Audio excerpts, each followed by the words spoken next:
नमस्कार, नई परख पर आप सब लोगों का स्वागत है। हमारे साथ डॉक्टर ऋतुषा मणि तिवारी हैं जिनसे हम हर सप्ताह बातचीत करते हैं, अंतर्राष्ट्रीय स्तर पर जो राजनीतिक घटनाक्रम हो रहा है उसके बारे में। आज हम इनसे बातचीत करेंगे डोनाल्ड ट्रंप के बारे में, उनकी राजनीति के बारे में, अंतर्राष्ट्रीय स्तर पर जिस तरह का वो रुख अपना रहे हैं, उसके बारे में कि उससे हम कौन-कौन से निहितार्थ निकाल सकते हैं। ऋतुषा जी आपका स्वागत है, नमस्कार। नमस्कार। एक तो बात यह आती है कि कई लोग जो ट्रंप की आलोचना करते हैं, वो कहते हैं कि ट्रंप असल में अमेरिका के इतिहास में सबसे अजीबो-गरीब राष्ट्रपति हुए हैं और जिस तरीके से खुले रूप में वो साम्राज्यवादी तरीके से काम कर रहे हैं, वो यह दिखाता है कि अमेरिका में अतीत में ऐसा कोई राष्ट्रपति नहीं हुआ है, जो इतना खुले रूप में एक इम्पीरियलिस्ट माइंडसेट के साथ काम कर रहा हो। मेरा पहला सवाल यही है कि क्या ट्रंप के बारे में इस तरह के विश्लेषण से आप भी सहमत हैं? जी देखिए पिछले 1 दशक में या उससे भी थोड़ा ज़्यादा टाइम निकल चुका है, जिसमें मुझे लगता है कि वैश्विक राजनीति एक ऐसे दौर में प्रवेश कर चुकी है, जहाँ पुराने नियम ढह रहे हैं एक ओर और अभी दूसरी ओर नए नियम पूरी तरीके से बन नहीं पाए हैं। और इसी संक्रमण काल में डोनाल्ड ट्रंप का जो उभार है या जो पुनरागमन है, वो हमें कई बार सोचने पे मजबूर करता है, जैसा कि आपने कहा कि क्या ट्रंप कोई ऐतिहासिक अपवाद हैं? अब तक की अमेरिकी राजनीति में क्या वो एक ऐतिहासिक अपवाद के रूप में उन्हें देखा जाना चाहिए या वो अमेरिकी शक्ति राजनीति की जो एक दीर्घकालिक निरंतरता है, कंटिन्यूटी है उसका एक खुला और ज़्यादा आक्रामक और संकोच रहित एक रूप है। आपके इन प्रश्नों को बेसिकली केंद्र में रख के मुझे लगता है कि 4 बिंदुओं पर विस्तार से चर्चा करनी चाहिए। पहला जैसा कि आपका प्रश्न था कि क्या ट्रंप सबसे साम्राज्यवादी राष्ट्रपति हैं? मुझे लगता है कि ये सवाल भावनात्मक रूप से तो आकर्षक है, लेकिन इसका उत्तर एक ऐतिहासिक परिप्रेक्ष्य के बिना अधूरा है। अमेरिकी साम्राज्यवाद की ऐतिहासिक निरंतरता रही है। अमेरिका कभी भी औपनिवेशिक साम्राज्य जैसे कि फ्रांस या ब्रिटेन रहे, उनकी तरह नहीं दिखा, लेकिन अनौपचारिक साम्राज्यवाद इन्फॉर्मल एम्पायर के रूप में उसका विकास हुआ। इसमें अगर हम पास्ट में जाके देखें तो मोनरो सिद्धांत है पश्चिमी गोलार्ध पर उसकी प्रभुत्व या थियोडोर रूज़वेल्ट का सैन्य हस्तक्षेप की खुली नीति है। शीतकाल में अगर देखें तो सीआईए के द्वारा सरकारें गिराना प्रत्यक्ष युद्ध के रूप में वियतनाम, इराक, अफ़गानिस्तान इन सभी का एग्ज़ाम्पल है। और अब जो नया साम्राज्यवादी तकनीकें हैं, जिस तरीके से वो विकसित हुई हैं, उसमें प्रतिबंध की राजनीति या ड्रोन युद्ध इन इन सारी चीज़ों से ये साफ तौर पे ज़ाहिर होता है कि साम्राज्यवाद अमेरिका की नीति का एक स्थायी तत्व रहा है, अपवाद नहीं है। तो फिर प्रश्न दूसरा जो यहाँ पर उठता है, दूसरा बिंदु उठता है, वो है कि क्या ट्रंप में बहुत फ़र्क है? तो ट्रंप में किस तरीके का फ़र्क है? मुझे लगता है कि नीति का फ़र्क नहीं है, लेकिन भाषा और प्रस्तुति में बहुत ज़्यादा फ़र्क है। वो लोकतंत्र या मानवाधिकार जैसी भाषा का प्रयोग बिल्कुल नहीं करते हैं, खुलेआम कहते आए हैं अमेरिका फर्स्ट के बारे में और जो उनका एलाय सिस्टम है, जो ट्रीटमेंट है एलाइज़ का, सहयोगियों का, उनको भी वो अधीनस्थ ज़्यादा मानते हैं। तो इसलिए ये कहना अधिक सटीक होगा कि ट्रंप सबसे साम्राज्यवादी तो नहीं है, लेकिन कह सकते हैं कि शायद सबसे ज़्यादा ईमानदार साम्राज्यवादी हैं। अम, तो ये एक बहुत इंटरेस्टिंग मुझे लगता है कि पर्सपेक्टिव होगा आगे की चीज़ देखने को।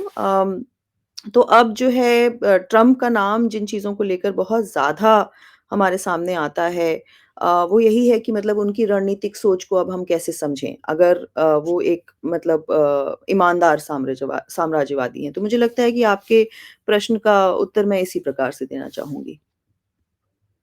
अभी जैसे पिछली बार हम लोगों ने वेनेजुएला के बारे में बातचीत की थी जी। और हमारी बातचीत से यह चीज़ सामने आई थी कि इस बात की संभावना कम है कि सीधा टकराव कुछ होगा वेनेजुएला से। टकराव जी। तो सच में नहीं हुआ। जी। एकदम से एक ही झटके में उन्होंने वेनेजुएला के राष्ट्रपति का खात्मा कर दिया। लेकिन जो महत्वपूर्ण बात मैं आपसे कुछ समझना चाह रहा हूँ कि आगे की ट्रम्प की रणनीति आप किस रूप में देखती हैं? ईरान में काफ़ी अस्थिरता है और इसके अलावा ग्रीनलैंड पर भी उनकी काफ़ी नज़रें हैं। तो आपको क्या लगता है कि वो जो प्रक्रिया उन्होंने वेनेजुएला में शुरू की थी उसको वो और आगे वो बढ़ाएँगे? देखिए 2 क्षेत्र जिनका आप नाम ले रहे हैं ईरान और ग्रीनलैंड ट्रम्प की जो रणनीतिक सोच है, उनका जो संदर्भ है इसके बारे में मुझे लगता है कि ईरान को अगर हम पहले देखें, ईरान को ट्रम्प एक नॉर्मल राष्ट्र का दर्जा ही नहीं देना चाहते हैं। ट्रम्प की ईरान नीति के लगभग 3 स्तंभ रहे हैं। पहला अधिकतम आर्थिक प्रतिबंध लगाते आए हैं, वो उसकी ही पैरवी करते आए हैं। और दूसरा कि क्षेत्रीय अस्थिरता बरकरार रखनी है, चाहे ईरान के आसपास आसपास इराक का अगर एग्ज़ाम्पल ले लें या यमन का ले लें या लेबनान का ले लें, तो इन सभी नेबरिंग कंट्रीज़ को लेकर क्षेत्रीय अस्थिरता बनाए रखना उन सभी नेबरिंग कंट्रीज़ के बारे में भी एक तरीके से ईरान के ही नक्शे कदम पर एक एक हमेशा इंटरवेंशन वाली पॉलिसी या मंशा रखना। और तीसरा जो उनकी रणनीति का पार्ट रहा है, वो उसी क्षेत्र में इज़राइल और सऊदी अरेबिया को पूरा समर्थन देना। तो इन 3 रणनीतियों को हम शायद उनके लक्ष्यों से अगर जोड़ के देखें, तो स्थायी दबाव बनाए रखना उनकी रणनीति का बहुत बड़ा हिस्सा है। तो इसमें हर समय सत्ता परिवर्तन या शासन परिवर्तन के बारे में बात की जाए ज़रूरी नहीं है, लेकिन हर समय स्थायी दबाव ज़रूर बनाए रखेंगे। और मुझे लगता है कि आपका पिछला जो प्रश्न था कि क्या ये एक नया तरीके का इम्पीरियलिज़्म है? मुझे लगता है कि नया तरीके का नहीं, लेकिन लो इंटेंसिटी इंपीरियल कंट्रोल का ये उदाहरण तो है। ट्रम्प की जो ये नीति है इस पर्टिकुलर रीजन में। दूसरा आपका था कि ग्रीनलैंड के बारे में ट्रम्प की रणनीति को कैसे समझें? तो 21वीं सदी का भू-राजनीतिक साम्राज्यवाद वहीं से शुरू हो गया था ट्रम्प के कॉन्टेक्स्ट में, जब ट्रम्प ने ग्रीनलैंड को खरीदने की बात कही थी। उस समय इसे मज़ाक समझा गया था। लेकिन असल में ये ट्रम्प की लार्जर आर्कटिक राजनीति का संकेत था। ग्रीनलैंड का महत्व हम सभी लगातार देख रहे हैं कि आर्कटिक संसाधनों की ओर जिस तरीके से वो एक रास्ता आसान करता है, नई समुद्री राहों से जोड़ता है। और तीसरा जो आजकल नई बात है कि मतलब रूस के अलावा चीन को भी रोकने की रणनीति में एक बहुत ही इम्पोर्टेंट स्ट्रैटेजिक एसेट के रूप में वो अमेरिका के लिए हो सकता है। तो ये सारी बातें ट्रम्प की सोच में बहुत मायने रखती हैं। भूभाग, संसाधन, रणनीति की जो स्थिति है, उनके लिए नैतिकता से ये सारे प्रश्न ऊपर रहे हैं। तो इन 2 भूखंडों के बारे में जो आपने कहा, मुझे लगता है कि ट्रम्प की रणनीति को ऐसे समझना चाहिए उनके बारे में। एक बात ये भी कही जाती है कि जो वेनेजुएला में कार्रवाई ट्रम्प ने की, उसका सीधा असर चाइना पर पड़ेगा क्योंकि चीन को सबसे ज़्यादा तेल वहाँ से मिलता था या चीन सबसे ज़्यादा तेल वहाँ से ले रहा था वेनेजुएला से। अ, और फिर ये कहा गया कि ये संभावना भी बन सकती है कि चीन जो है, वो एक सीधे टकराव की तरफ अमेरिका से बढ़े। हुँ। हालाँकि चीन ने वेनेजुएला में जो कुछ भी उसकी निंदा की, पर ऐसा कोई टकराव दिख नहीं रहा है। क्या आप इस तरह की संभावना निकट भविष्य में या दूरस्थ भविष्य में देखती हैं, जब अमेरिका और चीन कई मुद्दों पर सीधे टकराव की ओर आगे बढ़ जाएँ?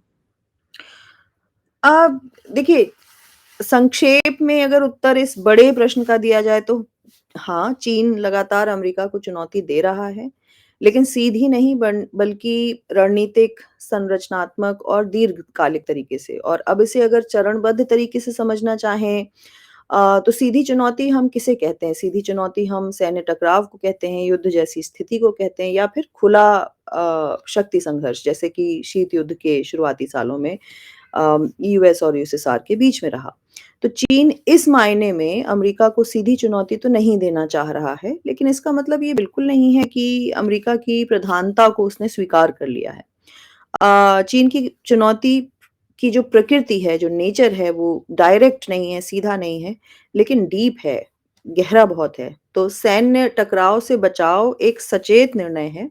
चीन को इस बात का भली-भाँति ज्ञान है कि संयुक्त राज्य अमेरिका अभी भी सैन्य रूप से सबसे शक्तिशाली देश है और सीधा युद्ध चीन की आर्थिक और तकनीकी जो प्रगति है, उसको बाधित करेगा। इसलिए चाहे ताइवान या दक्षिण चीन सागर जैसे मुद्दे हों, इन सब में उसके ऊपर दबाव तो है और इसलिए वो इन टर्न वापस दबाव बनाने की कोशिश करता है, लेकिन सीधा तौर पे युद्ध की बात नहीं हो पाती है। तो यानी रेड लाइन को छूना तो है, लेकिन लाँघना नहीं है। तो मुझे लगता है कि एक स्ट्रैटेजिक पेशेंस का ये साफ तौर पे क्लियर कट इंडिकेशन है। मुझे इसको नहीं लगता कि स्ट्रैटेजिक वीकनेस के रूप में देखा जा सकता है। और असली चुनौती जो वो दे रहा है अमेरिका को, वो सिस्टेमिक लेवल पे दे रहा है कि प्रणाली को ही बदलना है। तो असली चुनौती युद्ध के मैदान में नहीं है, बल्कि वैश्विक व्यवस्था की प्रणाली को बदलने के प्रयास में है। इसमें अगर देखें तो आर्थिक ढांचे में चुनौती देने की कोशिश हो रही है चीन की ओर से लगातार, चाहे डॉलर केंद्रित विश्व व्यवस्था से दूरी बनाने की बात हो, चाहे एक वैकल्पिक व्यापार तंत्र खड़ा करने की बात हो, या फिर आपूर्ति श्रृंखलाओं को पुनर्गठित करने की बात हो, सप्लाई चेन को फिर से स्ट्रेंथन करने की बात हो, तो चीन लगातार ये कह रहा है कि दुनिया सिर्फ अमेरिकी नियमों से नहीं चलेगी। और मुझे लगता है कि जो अगली इम्पोर्टेंट तीसरी चीज़ है, वो है संस्थागत चुनौती। तो नई तरीके की संस्थाएँ खड़ा कर रहा है चीन, चाहे पश्चिम प्रधान संस्थाओं का वो विकल्प हो, चाहे वैश्विक दक्षिण की जो आवाज़ है उसको और तेज़ से उठाने की बात हो। तो ये इस तरीके की नए संस्थाओं का विकल्प खड़ा करना चीन की बार-बार कोशिश रही है, और एक तरीके से धीरे-धीरे टकराव की बजाय एक पैरेलल वर्ल्ड ऑर्डर जैसी चीज़ निकल के आ रही है। और ट्रम्प के जो कार्यकाल पिछला रहा और अब इस बार का है, मुझे लगता है कि इनके बीच की जो गलतफ़हमी है और जिससे टकराव की स्थिति ज़्यादा बढ़ रही है, उसमें मुझे लगता है कि ट्रम्प की जो समझ है चीन को लेकर, उसमें एक बुनियादी एक एक कॉन्ट्रडिक्शन है। ट्रम्प मान रहे हैं कि दबाव से सौदेबाज़ी ज़्यादा अच्छे तरीके से की जा सकती है, नेगोशिएशन ज़्यादा अच्छे तरीके से की जा सकती है, और वो अमेरिका को जीत की ओर ले जाएगा। लेकिन चीन जो है वो दबाव अगर उसके ऊपर दबाव की राजनीति लगाई जाती है, तो पिछला पूरा उसका जो हम आउटकम देख रहे हैं कि दबाव को वो कभी भी सौदेबाजी से उसको नहीं प्रत्युत्तर देता है, बल्कि दबाव का प्रत्युत्तर दूसरी तरीके से कहीं और वो भी दबाव बनाने की कोशिश करता है। तो तात्कालिक नुकसान बल्कि वो सह लेता है उस दबाव का, और कोशिश करता है कि उस दबाव का प्रत्युत्तर दबाव से ही दिया जा सके। दीर्घकालिक लाभ की ओर ज़्यादा देखता है, तात्कालिक नुकसान सह लेता है। और इसलिए ट्रम्प की जो आक्रामकता है, वो चीन को पीछे नहीं धकेल पा रही, बल्कि मुझे लगता है कि दबाव सहने की शक्ति चीन के पास काफ़ी है। तो इसलिए ये आक्रामकता कोई मायने नहीं रख रही है। और फाइनली क्या उन दोनों के बीच में शीत युद्ध जैसी एक नई स्थिति बन रही है? क्या एक नया शीत युद्ध बन रहा है? मुझे नहीं लगता है कि शीत युद्ध जैसी बात कही जा सकती है, बल्कि उससे भी ज़्यादा जटिल अब एक नई वर्ल्ड ऑर्डर की स्थिति बन रही है, जहाँ पे उस समय तो अलग-अलग तरीके की आर्थिक प्रणालियाँ थीं यूएस, यूएसएसआर में, और उन दोनों के बीच में संपर्क सीमित होता जा रहा था, और आज जो है अमेरिका और चीन की जो अर्थव्यवस्था है वो गहराई से जुड़ी हुई है। तो उनके बीच में संपर्क सीमित होना इम्पॉसिबल है। प्रतिस्पर्धा भी है और निर्भरता भी है। तो कॉम्पिटिशन और इंटरडिपेंडेंस दोनों एक साथ चल रहा है। फाइनली आप पूछ सकते हैं कि क्या चीन कभी सीधी चुनौती देगा? मुझे लगता है सीधी चुनौती शायद तब देगा जब अमेरिका अंदर से गहराई से कमज़ोर हो जाए और चीन को लगे कि समय अब उसके पूरी तरीके से पक्ष में है, और युद्ध में होने वाला जो नुकसान है, वो चीन स्वीकार करने के योग्य हो। और मुझे लगता है कि अभी ये 3 शर्तें पूरी नहीं हुई हैं। इसलिए सीधी चुनौती नहीं हो सकती, उसकी बजाय चुनौती धीमी है, शांत है, लगातार है। चीन की तरफ से ये एक लॉन्ग गेम है। जी, आखिर में मैं भारत के संदर्भ में एक प्रश्न करना चाह रहा हूँ, और इस प्रश्न के 2 पहलू हैं। एक तो बहुत सारे लोगों ने ये कहा कि भारत ने वेनेजुएला की जो भी हालात बने और उसके बारे में जो टिप्पणी की, वो उसके पहले की नीतियों से काफ़ी अलग है। भारत ने कोई निंदा नहीं की, सिर्फ़ चिंता व्यक्त की गई और सबसे संयम बरतने की बात कही गई। हुँ। तो भारत की जो पूरी स्थिति है, उसे हम कैसे समझें? क्या उसमें आप एक बड़ा बदलाव देखती हैं कि आक्रामक तरीके से अपनी पोज़ीशन को रखने की बजाय भारत अब काफ़ी संयमित दिख रहा है, ख़ास तौर पे जहाँ अमेरिका जुड़ा हो उससे? और दूसरा इसका ये कि जो अमेरिका का रुख है भारत के प्रति, हुँ। कई बार ऐसा दिखता है कि अमेरिका के राष्ट्रपति भारत के प्रधानमंत्री को काफ़ी एक सांसद की स्थिति में डाल देते हैं, उनके बारे में इस तरीके से बात करते हैं, जिससे वो कमज़ोर से दिखें। तो उसको हम कैसे समझें? इन 2 सवालों का अगर आप जवाब दें, तो हमारे दर्शक एक बेहतर समझ बना पाएँगे। एक बहुत महत्वपूर्ण सवाल है हमारे संदर्भ में। आपने बिल्कुल सही कहा कि भारत एग्ज़ैक्टली कहाँ खड़ा है। भारत के लिए ट्रम्प किस तरीके से हम समझें और मौजूदा उसकी नीति का मूल्यांकन हम कैसे करें? तो मुझे लगता है कि सबसे पहले तो भारत के लिए ट्रम्प क्या हैं, उस पर फ़ोकस करना एक इम्पॉर्टेंट चीज़ होगी। ना वो पूरी तरीके से अवसर है, ना वो पूरी तरीके से जोखिम है। अ, जोखिम जो हमारे सामने है उनको लेकर वो है कि व्यापारिक दबाव भारत के ऊपर लगातार बना रहे हैं। उनकी ओर से कई बार अप्रत्याशित बयान भी आ जाते हैं कि जैसे उन्होंने मध्यस्थता की भारत-पाक युद्ध के बीच में जो लेटेस्ट अभी कॉन्फ्लिक्ट हुई और उनका ये जो नैरेटिव है अमेरिका फर्स्ट का उसमें भारत कभी केंद्र में नहीं है।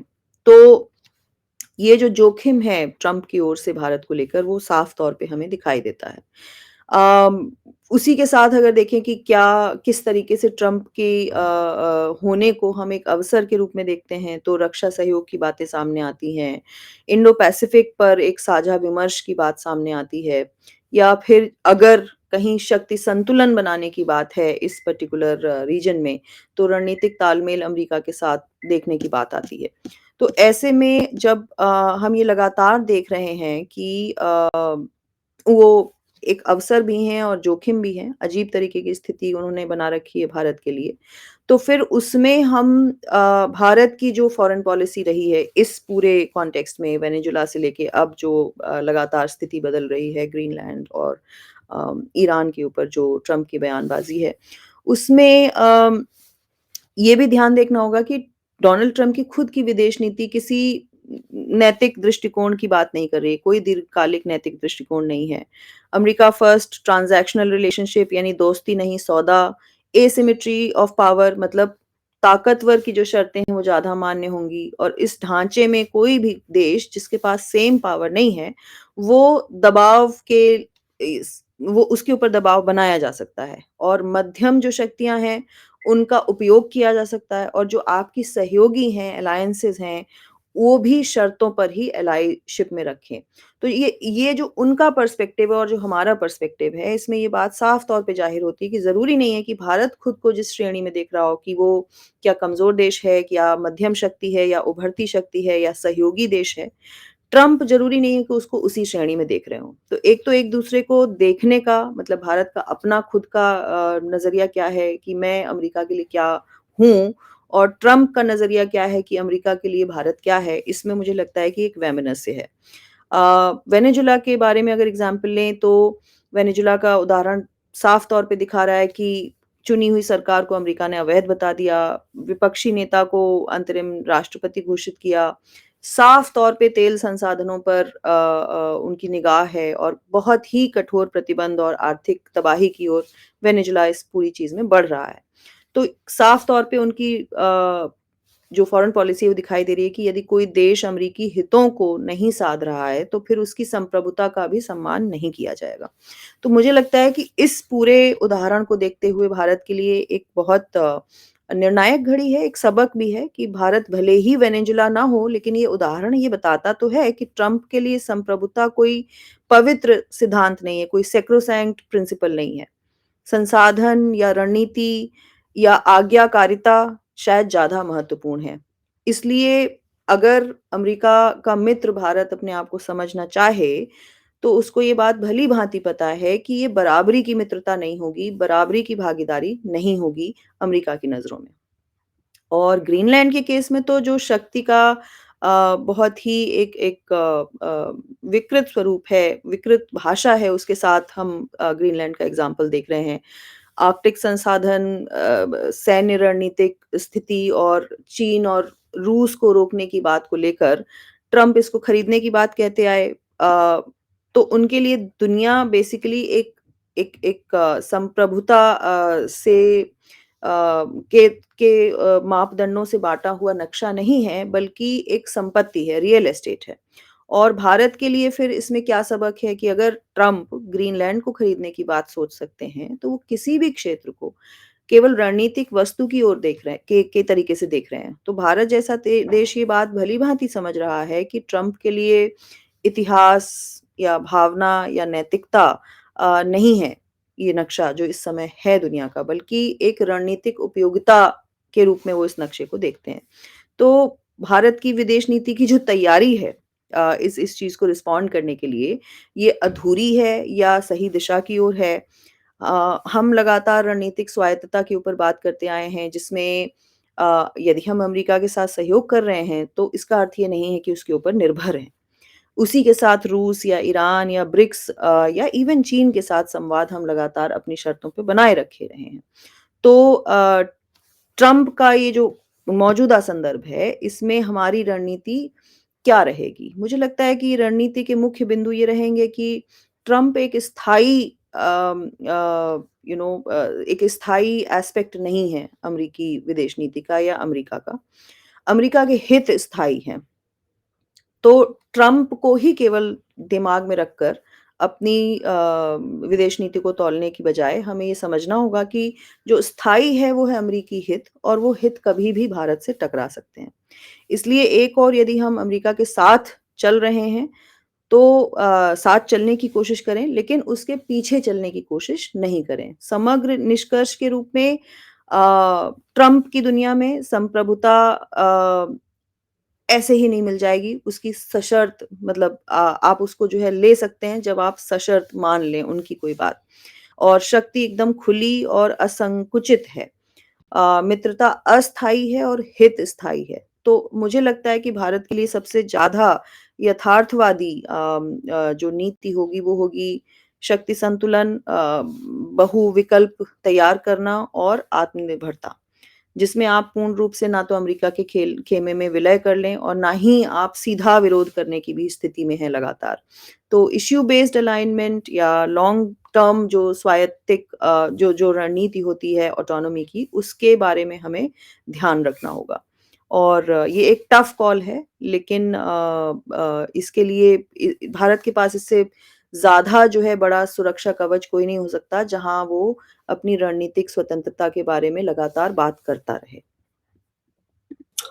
तो काफ़ी सुलझे हुए तरीके से ट्रम्प की तमाम रणनीतियों और भारत के संदर्भ में उसके जो पहलू हैं उसको ऋतुषा जी ने हमारे सामने रखा। हम अगले सप्ताह फिर इनसे मिलेंगे और जो विदेश नीति है उसके किसी अन्य विषय पर काफ़ी गहराई से चर्चा करने की कोशिश करेंगे। आज की इस चर्चा के लिए आपको बहुत-बहुत धन्यवाद। नमस्कार। नमस्कार।